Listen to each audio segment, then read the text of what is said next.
ka-DIY! Happy 100k subscribers! Maraming salamat sa lahat ng sumuporta, nag-view sa ating mga videos, nag-share at nag-subscribe. Kung hindi dahil sa inyo, hindi natin ma-reach itong 100k subscriber. Dahil naka 100 na tayo, so ituturo ko sa inyong ngayong araw kung paano mag-redeem ng ating silver play button. Yes, makakatanggap na tayo ng silver button dahil naka 100k subscriber na tayo. Happy 6 years anniversary na rin sa ating YouTube channel, Jasmine DIY, dahil since March 16, 2019 pa tayo nag-start vlogging dito sa ating YouTube channel. Within 6 years, meron na tayong 665 videos na na-upload at meron tayong 10.5 million views at 100k subscribers. Na-reach natin yung 100k subscriber noong March 9, 2025. Once makuha na natin yung 100k subscriber,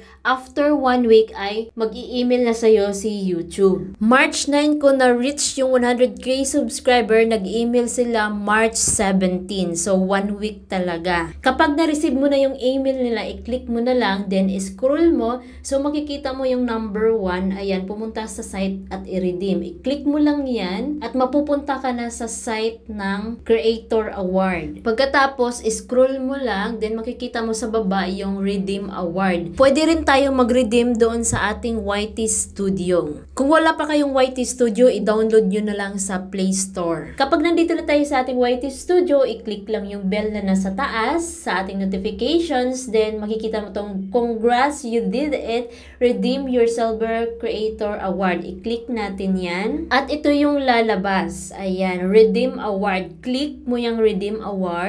Pagkatapos natin ma-click, so mapupunta na tayo sa Creator Award. So, same lang siya doon sa email. Pagkatapos, bibigyan kayo ng redemption code na nakalagay dyan sa box. So, i-copy-paste nyo na lang sa notes nyo para mabilis nyong makopy kapag kailangan. Pagkatapos, i-click natin tong Redeem Award at mapupunta na tayo dito sa fill upan natin sa YouTube channel name natin. Pwedeng yung pangalan nyo, yung complete name nyo ang ilagay. Kung gusto nyo, pwede rin yung channel name nyo mismo. So, depende na sa inyo. Yung ilalagay ko sa akin ay yung channel name ko mismo kasi yun yung nakilala since 2019. So, big letters yung ilalagay ko. So, depende sa inyo. Pwede big and small letters. Pwede rin puro big letters. Depende na sa inyo kasi customized naman ito. Para sa akin, maganda kasi yung big letters dahil kitang-kita yung pangalan kapag nakalagay na sa silver play button. So, ito yung magiging itsura niya kapag nakalagay na yung pangalan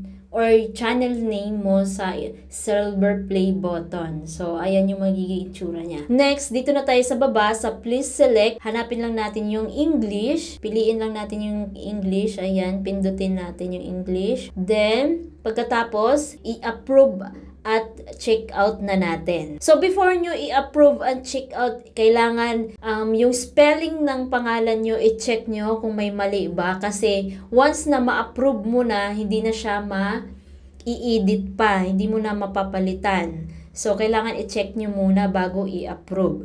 So, pagkatapos natin ma-approve and check out, so mapupunta na tayo dito sa ating shipping address. So, ilalagay nyo lang yung email address nyo. Yung email address nyo sa inyong YouTube channel na ginagamit. Then, confirm email address. At dito naman sa baba, yung country. So, kung nasaan ka man, tulad sa akin, nasa Pilipinas, so Philippines yung ilalagay ko. Next, ilagay na natin yung first name natin, last name. Dito naman sa company ay optional lang yan siya dahil wala naman siyang asterisk na pula sa gilid. Sunod, yung street address. Dito naman sa street address, meron siyang 3 box. So, sa isang box ay 35 symbols lang or letters ang yung malalagay. So, kailangan yung address nyo ay pagkasyahin nyo siya sa 3 box. Next, yung city kung nasaang city kayo. Next, dito naman tayo sa city. Ayan, ilagay nyo yung kung anong city kayo. Dito naman sa state, province, ilagay nyo kung anong probinsya yung city nyo. Then, dito naman tayo sa next, sa zip code or postal code. Kung hindi nyo alam yung zip code sa inyong lugar, i-google nyo na lang. Ayan, katulad dito, Upper Bikutan, plus zip code. So, makikita mo na yung zip code, yung 1633, yun yung zip code sa amin. Pagkatapos natin mailagay yung ating zip code, so, lagay na natin yung active number na ginagamit natin kasi tatawag yung magdi-deliver sa atin. Dito naman sa VAT number, so, optional lang siya. So, wag nyo nang lagyan. So, i-check nyo muna bago kayo mag-next. Then, click next kapag tapos na. Then, magko-confirm na tayo sa ating address. So, i-click lang natin yung original address natin. Ayan, choose original address. Then, click confirm. Next, mapupunta na tayo dito sa payment method. I-check lang natin yung box na nasa gilid. Then, click please order. At lalabas itong I understand that I am responsible for providing any documentation requested by the shipping company to retrieve my award. I-check natin yung box, then click confirm and please order. At ito na yung lalabas. Ayan. So, success na yung fill up natin sa ating pag-redeem ng ating Creator Award. Next, kung gusto nyo naman i-check nyo yung inyong Creator Award or Silver Play button, so ipipaste nyo lang yung inyong code dyan sa may box. Meron din silang binibenta katulad nitong Silver Award letter metal version at yung silver desktop version. So,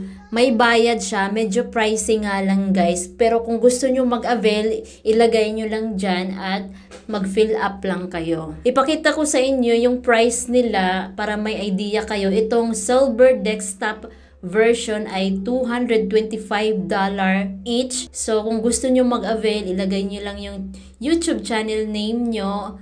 Katulad din sa pag-fill up natin kanina sa ating Silver Play button. At ito naman yung price ng Silver Award Letter Metal version, $95. Next, paano natin matrack kung nasaan na yung YouTube Award natin? So, punta lang kayo sa email. Kapag tapos na natin ma-redeem, so mag-i-email na yung UPS. Ayan. Yung UPS or apps, hindi ko alam kung paano ano yan, yung tamang words. Sila yung magdi-deliver sa atin. So, dyan natin matatrack kung nasaan na yung YouTube award natin. So, i-click mo lang yung may tracking number. Dito natin makikita kung kailan ang exact ng pagdating ng ating parcel or yung niredeem nating Silver Play button. So, makikita mo dyan isa-isa kung nasaan na siya or malapit na siya dumating sa atin. Sa akin, mabilis lang siya dumating guys, 6 days lang. Pero depende yan sa lugar kung nasaan yung lugar nyo. So, depende kung ilang araw darating. So, sa akin, dito sa Manila ay US to Manila ay 6 days lang. Dahil March 18 ako nag-redeem at dumating siya ng March 24. Hanggang dito na lang. Maraming salamat sa inyong panunood. Uulitin ko, nagpapasalamat ako sa lahat na nagsusuporta sa aking YouTube channel. Ingat kayo at God bless everyone.